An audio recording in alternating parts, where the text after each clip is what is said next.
Hello, ladies and gentlemen of YouTube. This is Rob from Connecticut. We're on our second boil, just finishing it up today.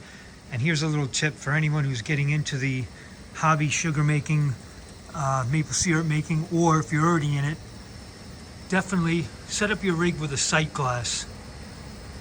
So what I do with this sight glass, when I'm setting up everything and pouring my sap into the pan before we fire it up, I usually measure out about 3 gallons. That takes me to that black line right there, so I know as I'm boiling when I'm getting close to having 3 gallons in the pan. That's pretty shallow. So as I boil throughout the course of the day, I can add more sap and lessen sap. The red line is 7 gallons. I don't really want to have it go too much deeper than that because then it takes too much time to boil. So I try and stay right in the middle. So we just finished up about 45 gallons. I'm cooking this down now to that black line to about 3 gallons. And then I'm going to basically drain it into a marmite or a stock pot. And I'll cook that down tomorrow with a propane turkey fryer.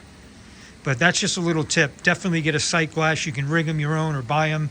This is a Smoky Lake Dauntless unit. And I absolutely love it. If you have a chance, check those guys out. They're not sponsoring me. I just love it. I love the unit, so I'm going to talk good things about it. I've got a pre-warmer that I made. I'm going to do a video on that.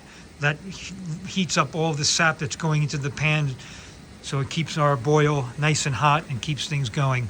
So anyway, hope you guys enjoy it. If you like it, subscribe, share. If you don't, that's okay too. We'll talk next time. Bye-bye.